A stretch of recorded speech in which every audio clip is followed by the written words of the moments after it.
When you come to Los Angeles, you are going to get a lot of Hollywood magic. There are beaches to go to, but there is also some U.S. history here. We have two presidential libraries within driving distance of Los Angeles. And today, I'm at the Ronald Reagan Presidential Library. Ronald Reagan was the 40th President of the United States, and he was the governor of California as well. Today is September 11th, the 21st anniversary of the terrorist attacks against our country, so the flags are being flown at half-mast. In all the years I have lived here in California, I have never been to either one of these presidential libraries. So I am looking forward to seeing what they have to offer. Let's go in and check it out. Located about 40 miles north of Los Angeles, the library is on top of a hill in Simi Valley. As you drive up Presidential Drive, you'll see banners of each president in inauguration order.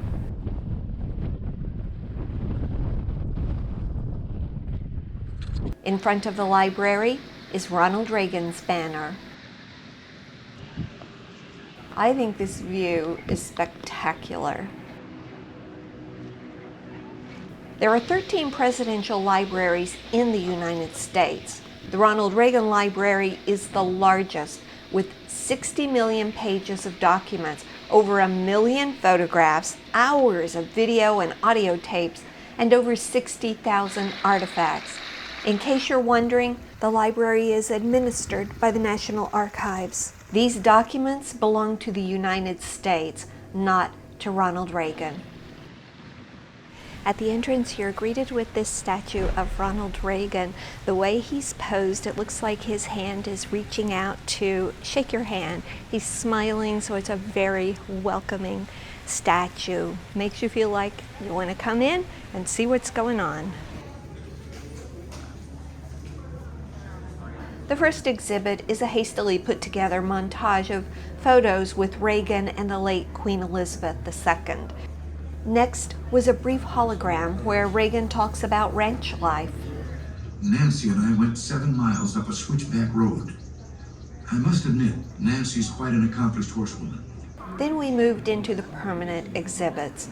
The library moves chronologically through Reagan's life. After college, Ronald Reagan's first calling was in radio. Because Reagan is a modern president, a lot of what is here are videos and audios. This is a phone where you can dial into one of his radio addresses.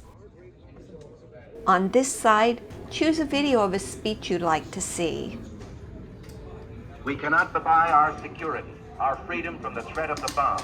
In the late 70s, Jimmy Carter was president. He's one of the most decent human beings on the planet, but not effective as a president.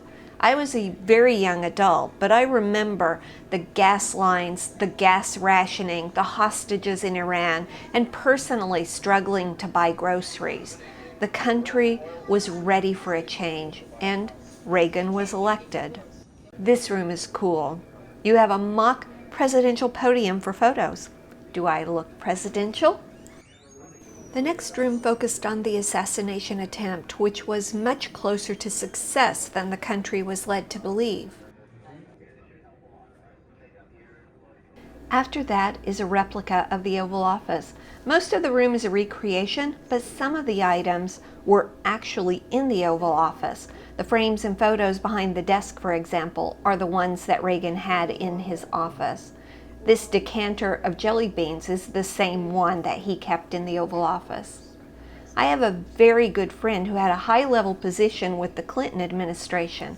I went to visit him and I got a private tour of the White House, including the Oval Office, the press room, the Rose Garden, and the Situation Room. It was fabulous, except it was before cell phones had cameras and digital cameras weren't as accessible as they are now. So I had a single-use disposable film camera. Not one single photo came out. Not one. This room is pretty cool. It's got some miscellaneous artifacts that don't seem to fit anywhere else. But the cool part of this room is this table with an interactive display all about state dinners.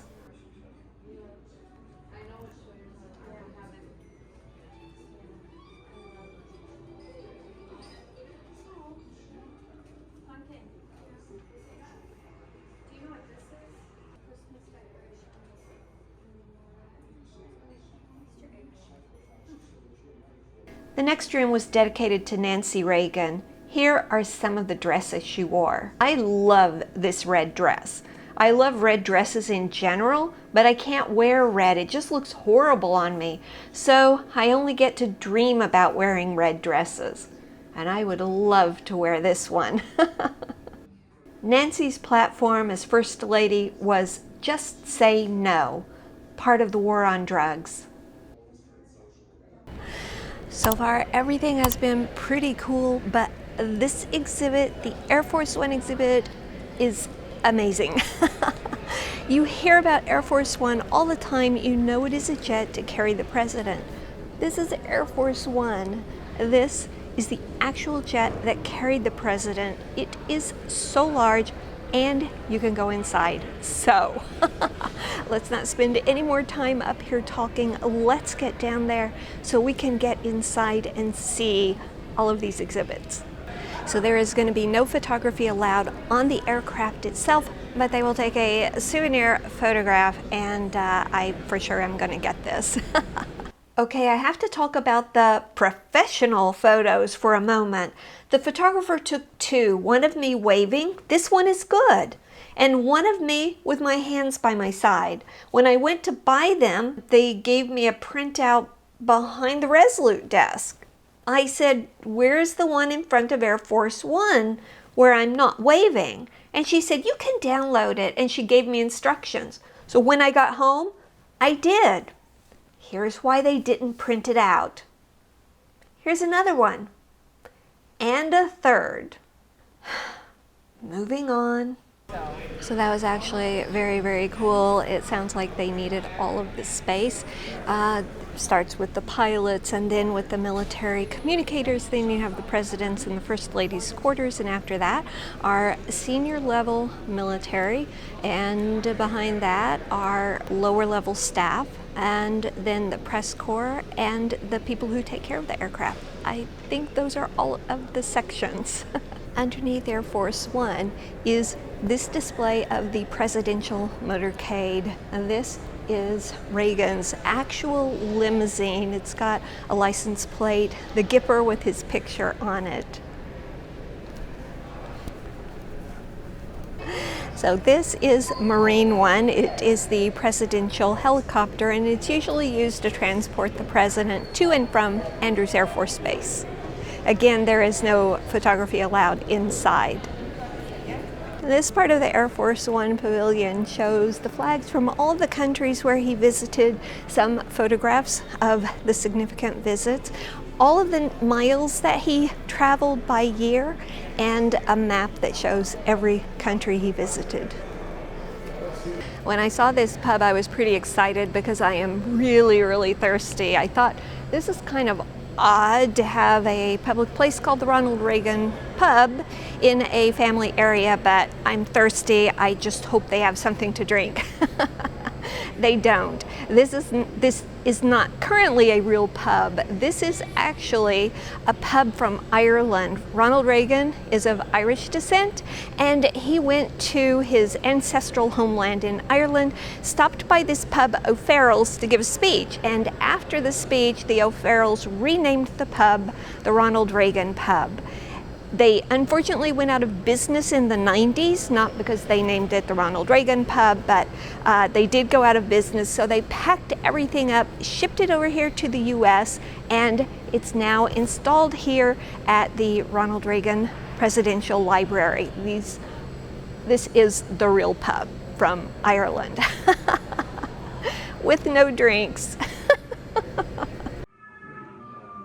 Reagan was instrumental in getting the Berlin Wall torn down. Mr. Gorbachev, tear down this wall. I'm not sure if these are actual parts of the Berlin Wall or replicas. After years of negotiations, Reagan and Mikhail Gorbachev signed the INF Treaty, eliminating intermediate and short-range missiles worldwide. This beam is from the North Tower of the World Trade Center. I'm not sure how it relates to Ronald Reagan, but seeing it on the anniversary of 9/11 was personally moving. This is a special exhibit on World War II running through October 9th. Most of the exhibit was real artifacts from the war, but they had some costumes from Captain America, which added some levity to an otherwise very serious exhibit. Outside, there was a Nighthawk, the very first operational stealth craft, an Abrams M1 tank, and an F-14 fighter jet. Nancy and Ronald Reagan are both interred here. This is a monument to our Gold Star families. A Gold Star family is a family who has lost a loved one in service to our country. And that is my tour of the Ronald Reagan Presidential Library. I hope this helps you find your adventure. Thank you for watching. You can see my car here. I am the last person to leave.